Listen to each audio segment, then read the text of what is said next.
बात पर ज्यादा एग्रेसिव नोट पे अगर कांग्रेस आई है तो ये क्या सोची समझी रणनीति हो सकती है कि इसको जितना ज्यादा हवा दे रही है बीजेपी उस पर उतना ज्यादा प्रहार करो? कैसे देखते हैं आप इसको? राजीव जी, ये जो बीजेपी के ऊपर हमला और खासकर योगी के इस बयान पर कटोगे बटोगे, और उस पर अजीत पवार का भी प्रतिक्रिया है, ये कांग्रेस ने एक किसी फीडबैक के बाद किया है। महाराष्ट्र में ये चलने वाला नहीं है। महाराष्ट्र हम लोग चर्चा लगातार करते रहे कि यहाँ पे सामाजिक न्याय की भूमि है और यहाँ पे कटोगे बटोगे चलता नहीं है। आप महाराष्ट्र जो है, और उत्तर प्रदेश में भी नहीं चला। महाराष्ट्र तो बहुत दूर है। उत्तर प्रदेश में भी अगर चला होता तो अयोध्या बीजेपी के पास होती आज की तारीख में। जी। तो ये कटोगे बटोगे नारा, बुलडोजर ठोक देंगे, ये सब अब अगर चल रहा होता तो उत्तर प्रदेश में ये हालत क्यों होती बीजेपी की। तो ये कांग्रेस ठीक कर रही कि इनको कायदे से जवाब दे रही है। और खासकर मल्लिकार्जुन खड़गे जी को कांग्रेस ने आगे किया है, और आगे क्या किया, वो तो कांग्रेस के अध्यक्ष हैं। मल्लिकार्जुन खड़गे जी के ऊपर बहुत सारी चीजें चिपक नहीं सकती। वो दलित नेता हैं, कांग्रेस के अध्यक्ष हैं, 83 साल के हैं, 50 साल से ऊपर का उनका संसदीय कार्यकाल है और बहुत पाक साफ कार्यकाल है, कोई ऐसे आरोप नहीं है। तो इसलिए मल्लिकार्जुन खड़गे की जो छवि है उनके ऊपर कुछ चिपकता नहीं है। और दूसरी बात, मल्लिकार्जुन खड़गे धारा प्रवाह मराठी बोलते हैं, धारा प्रवाह वो कन्नड़ बोलते हैं, तेलुगु भी जानते हैं, हिंदी और अंग्रेजी तो बोलते ही हैं। तो इसलिए खड़गे जी का जो कनेक्ट है वो अलग तरीके का होगा महाराष्ट्र में। और दूसरी बात की देखिए, बीजेपी चाहे वो झारखंड हो चाहे महाराष्ट्र हो, बहुत अलग तरीके के, जिसको कहा जाए कि कंफर्ट जोन वाला जो इनका एक वो है कि सांप्रदायिकता, यानी ध्रुवीकरण की राजनीति या नफरत की राजनीति को लेकर पूरे ताकत से चले गए हैं, बावजूद इसके कि 2024 के इलेक्शन में नहीं चला। तो इनको लग रहा है कि शायद हरियाणा के चुनाव में हम जीत गए तो ये नफरत की वजह से जीत गए। जी। हम देखेंगे झारखंड और महाराष्ट्र में भी कि क्या 2024 में जो नफरत को देश ने रिजेक्ट किया था वो अभी है बाकी उसमें कुछ दम। लेकिन बीजेपी ने इसको अपना एकमात्र हथियार बनाया हुआ है चुनाव में, एकमात्र स्ट्रेटजी है कि जितनी ज्यादा नफरत भर सको उतना करो।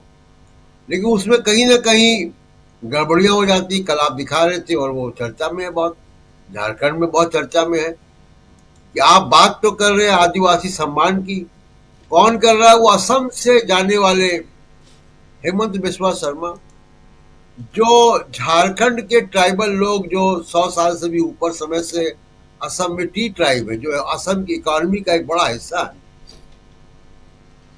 उन टी ट्राइब की डिमांड है कि उनको ट्राइबल स्टेटस दिया जाए। उनको ट्राइबल स्टेटस नहीं दे रहे। झारखंड में आके वो बता रहे हैं कि ट्राइबल क्या होता है और ट्राइबल को हम कितना सम्मानित करते हैं। और अमित शाह क्या कर रहे हैं? बाबूलाल मरांडी पहले चीफ मिनिस्टर है वहां के, मैंने सुना वो वीडियो में कह रहे बाबूलाल आगे आओ। चंपई चाचा जो झारखंड मुक्ति मोर्चा में चंपई चाचा थे, मुंबई की आप सभा याद कीजिए जो कल्पना सोरेन बोल रही थी, और वो चंपई आगे आओ हो गए। तो आपका जो दो चेहरे हैं, एक जनता के सामने आप बरगलाते हैं जनता को कि हम आदिवासी के प्रति आपका बड़ा सम्मान करते हैं, और उसके बाद बाबूलाल आगे आओ, वो चंपई आगे आओ। आपसे उम्र में बड़े हैं, वो मुख्यमंत्री हैं और कुछ भी ना हो तो भी आपका संबोधन जनता के बीच में एक राजनेता के बारे में, किसी के बारे में भी कैसा होना चाहिए, उससे उससे दिखाई देता है कि संस्कार कैसे, राजनीतिक जमीन, किस राजनीतिक जमीन से वो आ रहे हैं। यही मनुवाद का पूरा जो एक सिस्टम है वो यही है, ऊंच नीच का, और उसको लेकर बीजेपी जगह जगह जाती है।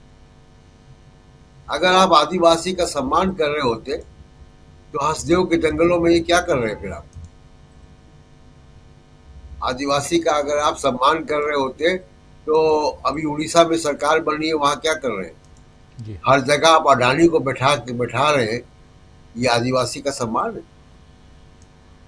आप बार बार कह रहे हैं, मोदी जी झूठ बोलने की बात हो रही है कि घुसपैठी है, अभी आप चर्चा कर रहे थे घुसपैठी है। आदिवासी संथाल परगना में जो पॉपुलेशन है वो कई वजह से, और तमाम सेंसस में तमाम रिपोर्टें, और खुद केंद्र सरकार, इन्हीं अमित शाह के मंत्रालय की, आपके शो में कई बार कह चुका हूं कि अमित शाह के मंत्रालय की हाईकोर्ट में दिया गया हलफनामा है कि उसकी जो पॉपुलेशन वहां कम हुई है संथाल परगना में आदिवासियों की, उसकी वजह जो है वो धर्मांतरण नहीं है, घुसपैठ नहीं है। और घुसपैठ होगी तो घुसपैठ को कैसे रोक पाएंगे? नागरिकता केंद्र सरकार का काम है, सिटीजनशिप। सेंसस केंद्र सरकार का काम है। बॉर्डर से घुसपैठ रोकना केंद्र सरकार का काम है। हेमंत सोरेन उसमें क्या करेंगे? और हेमंत सोरेन तो अभी 5 साल से हैं, उसके पहले तो आप थे। ये क्या, अगर ये माना भी जाए कि घुसपैठ हो गई तो ये अभी हो गई घुसपैठ? क्या सिरे से झूठ बोलते हैं। आप देखिए, मैं तो एक फैक्ट फाइंडिंग में गया जब असम में एनआरसी के बाद, जी और उसमें मैंने लिखा है इस वाकया को। एक जनरल सिन्हा थे गवर्नर साहब, वो प्रतिदिन कितने असम में बांग्लादेश से लोग आ रहे हैं उसका एक आंकड़ा देते थे। उनके आंकड़े के हिसाब से तो बांग्लादेश अब तक 3 बार खाली हो चुका होता, जितने जी लोग वहां वो बता रहे थे। तो ये पूरा झूठ का पुलंदा लेकर ये लोग जाते हैं, और सिर्फ नफरत की बात है। देखना है कि जनता को स्वास्थ्य, शिक्षा, रोजगार चाहिए कि जनता का पेट नफरत से भर जाएगा। 2024 में संकेत जनता ने दिया कि नफरत से पेट नहीं भरेगा। जी राजीव। जी बिल्कुल। 2024 का जो लोक